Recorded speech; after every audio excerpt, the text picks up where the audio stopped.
дар бораи ба Сурия шомилшавӣ ҳар вақте ки мо ҳам суҳбат мешим як шумораи муайяна ба шумо пешкаш менамоем ки чӣ қадар шомил шуданд ва фаъолияти гурӯҳи корӣ гуфтам ман оперативӣ тафтишотӣ идома дорад ва ҳар рӯз боз муайян кардастем, ҳар ҳафта ҳар моҳ ин шумора муайян мешавад, замм мешавад. Барои ҳамин ман дар ҳафтаи суҳбат гуфтам имрӯз 519 нафар шудааст.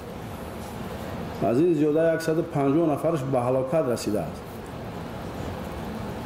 ва чӣ тавре ки гуфтам қариб 35 нафари онро баргардондем, дастгир кардем ва ҷавобгар кардем.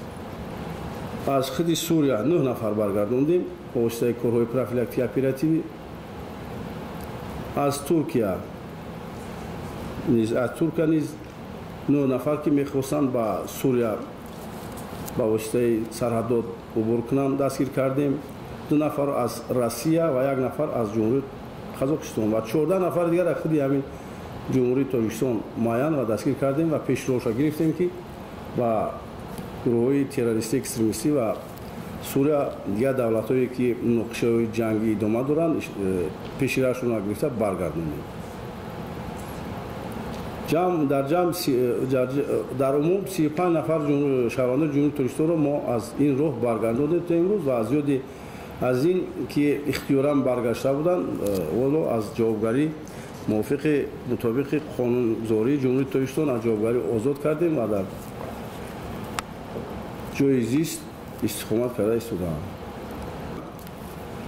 аввал ин ки мушкил аст, ниҳоят мушкилотҳои зиёде аст барои баргардондани ҷавононе ки шомил шуданд. ҳоло аз рафти тафтишҳои парвандаҳои ҷиноятӣ ва шахсоне ки ихтиёран баргашта омадаанд ва шахсоне ки дастгир шудааст шаҳодати онам медиҳад ки бисёре аз рафтагии шахсони шомил шуда ҳама пушаймон ҳастанд, ҳама пушаймони кирдори карда ҳастанд ва аз хоҳиши баргаштан ниҳоят зиёд шудааст ва ҳамин шаб ҳам 2 нафар мо аз Туркия ба воситаи Туркия ки аз Сурия баргашта буданд тавонистем 2 нафарро баргардонда биёрем. имрӯз ин саҳар ба воситаи тайёра расид. мо бо онҳо ҳамкорӣ кардастем ки онҳо таъсир карда тавонанд дигарҳо он шахсоне ки метавонанд хоҳиш доранд баргашта биёянд.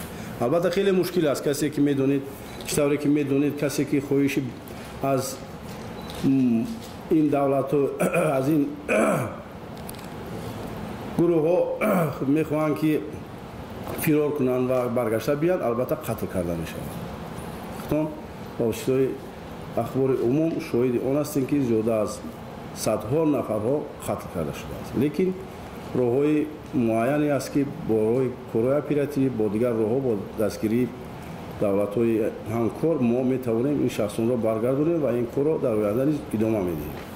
ва онҳо ба воситаи куҷо рафтан ман так гуфтам бисёри онҳо ҳамаи ҳамин гурӯҳҳо ба воситаи Турсия рафтан аст. ҳар як шахс фақат як сам дорад ба воситаи Турсия ба воситаи убур кардани сарҳади миёни Турсия ва Сурия гузашта ба Сурия ва Ироқ шомил шуда истодаанд.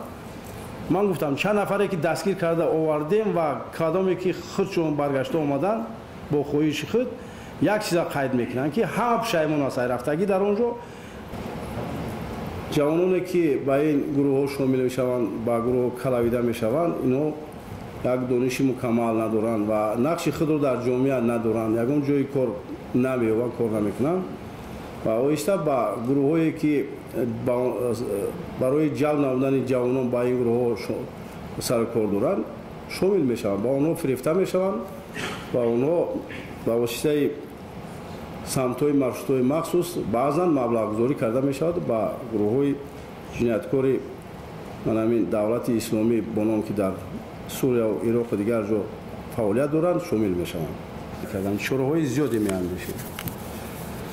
конференсия семинарҳо гузарондем, вохӯриҳо, тамоми чорабиниҳое ки барои дастгир кардани гурӯҳҳои ҷавонон дар Сурия ва дигар давлатҳои ҷангида иштирок карданд